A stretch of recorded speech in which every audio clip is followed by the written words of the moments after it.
Hello বন্ধুরা, আজকে আরেকটা নতুন ভিডিওতে তোমাদের অনেক অনেক ওয়েলকাম। আমাদের জীবনে কখনো না কখনো এমন একজন মানুষ আসে যাকে বিশ্বাস করতে ইচ্ছে করে, যাকে ভালোবাসতে ইচ্ছে করে যে মনের প্রত্যেকটা কথা তাকে বলি। তাকে না বলা পর্যন্ত শান্তি পাওয়া যায় না, রাত্রে ঘুম আসে না, তাই না? কিন্তু সত্যি কথা বলতে বন্ধুরা, কখনোই নিজের মনের সব কথা উজাড় করে কাউকে বলতে নেই। কাউকে এতটা বিশ্বাস করতে নেই যে আপনার গোপন কথাগুলো জানার পর সে তার কোনো সুযোগ নেবে না। তাই প্রথমে মানুষটিকে ভালোভাবে যাচাই করে তারপর আপনার সব মনের কথা তার কাছে রাখুন। ভালোবাসা ছাড়া যে মানুষ বেঁচে থাকতে পারে না তেমনটা নয়।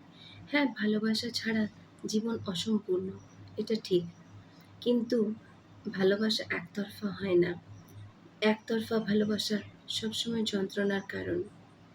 তাই কাউকে যদি পারো তো ভালোবাসো, না পারলে ঘৃণা করো, কিন্তু কখনো কারোর সাথে মিথ্যে ভালোবাসার নাটক করো না।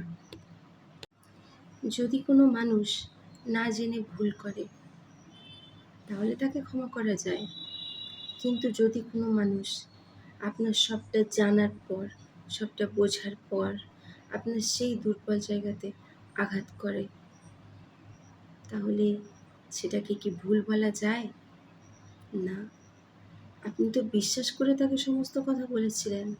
আপনি ভেবেছিলেন যে এই মানুষটা আছে যাকে আমি মন খুলে সবটা বলতে পারি, আমার মনটা হালকা করতে পারি। কিন্তু সে কি করল? সে সবটা জেনে আপনাকে আঘাত করল।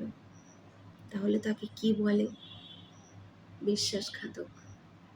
বিশ্বাসঘাতক কিন্তু সেই মারণ বিষের থেকেও বেশি ভয়ঙ্কর। তাই এইরকম বিশ্বাসঘাতক থেকে সবসময় সাবধান থাকবেন। কিছু মানুষ কাউকে ঠকিয়ে খুব আনন্দ পায়, ভাবে যে কত বোকা যে আমি তাকে ঠকিয়েছি, তার বিশ্বাসের সুযোগ নিয়েছি। কিন্তু সে ভুলে যায় যে আজকে সে যেমন ঠকিয়েছে, একদিন ভগবান তাকে ঠকাবে। আর যেদিন ভগবান তাকে ঠকাবে সেদিন সে আর উঠে দাঁড়াতে পারবে না। কারণ ভগবান যে বিচার করে তার কোনো শব্দ হয় না। তাই যে কোনো বিচার আপনি সবসময় নিজের হাতে তুলে নেবেন না, কিছুটা সময়ের উপর ভগবানের উপরও ছেড়ে দিতে হয়। আর যতটা পারবেন খারাপ মানুষ থেকে দূরে থাকবেন, কেননা খারাপ মানুষের সাথে বন্ধুত্ব বা শত্রুতা কোনোটাই ভালো নয়। একটা কথা মনে রাখবেন, কয়লা গরম থাকলে যেমন হাত পুড়িয়ে দেয়, সেরকম ঠান্ডা থাকলে হাতে কালি লাগিয়ে দেয়। বুঝতেই পারছেন যে খারাপ মানুষ ভালো হলেও খারাপ, খারাপ হলেও খারাপ। যার আপনাকে অবহেলা করার, আপনি তার জন্য জীবন দিয়ে দিলেও আপনার কপালে কিন্তু অবহেলাই জুটবে। সে কিন্তু আপনাকে কোনোদিনও সে যোগ্য সম্মান দেবে না। আসলে কি জানেন তো, যে মানুষগুলো সত্যিকারের ভালোবাসে তাদের ভালোবাসার মূল্য কেউ দেয় না। কারণ তারা অভিনয় করতে জানে না, তাদের মধ্যে থাকে নিখাদ ভালোবাসা। আর এখনকার দুনিয়া হচ্ছে অভিনয়ের। যতটা আপনি দেখাতে পারবেন ততটাই ভালো। অন্তরের ভালোবাসা, অন্তরের টান আজকাল কেউ দেখতে চায় না, কেউ দেখতে পায় না। তাই যদি বুঝতে পারছেন যে আপনার জীবনে থাকা মানুষটি বিশ্বাসঘাতক, তাহলে সেখান থেকে সরে আসুন। সেই মুহূর্তে নিজেকে সেখান থেকে পুরোপুরিভাবে গুটিয়ে নিন। কষ্ট পাবেন না যে আপনাকে সে আঘাত করেছে, আপনার বিশ্বাস ভেঙেছে। বরং খুশি হন এই ভেবে যে শেষে হলেও, কিছু বছর পরে হলেও সেই বিশ্বাসঘাতককে আপনি চিনতে পেরেছেন। আর যদি চিনতে পারেন তাহলে আর একটা মুহূর্তও তার সাথে নষ্ট করবেন না। এমনিতেই জীবনের অনেকগুলো দিন, অনেকগুলো মাস, বছর নষ্ট হয়ে গেছে।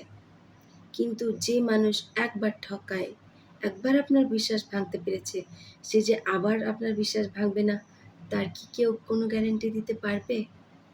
পারবে না। সে যতই আপনার পায়ে পড়ে ক্ষমা চাক, যতই আপনাকে বলুক যে আমার ভুল হয়েছে, কিন্তু কোনোদিনও ভুল করার মতো বোকামি যেন আর করবেন না। কারণ এটা তো ভুল নয়, এটা হচ্ছে পাপ, অধর্ম।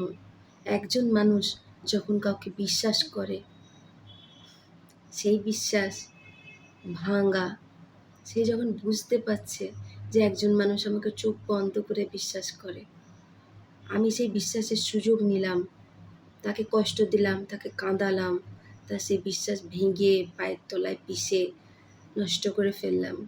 আবার সে যখন আপনার পায়ে পড়ে আপনার কাছে ক্ষমা চাইছে যে আমার ভুল হয়েছে, ভুলেও তাকে ক্ষমা করার চেষ্টা করবেন না। কারণ যে একবার এই কাজটা করেছে, সে কিন্তু আবারও করবে। তাই বিশ্বাস করুন। বিশ্বাস তো করতেই হবে, বিশ্বাস না করলে এই পৃথিবী চলবে না। কিন্তু অন্ধবিশ্বাস করবেন না।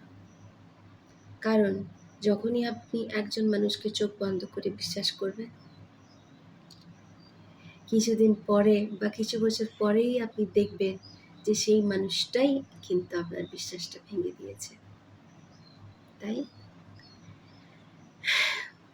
বিশ্বাস করলেও অন্ধবিশ্বাস কাউকে করবেন না। আর কোনো বিশ্বাসঘাতককে দ্বিতীয়বার নিজের জীবনে কোনো সুযোগ করে দেবেন না। আজকের ভিডিও এখানেই শেষ করলাম।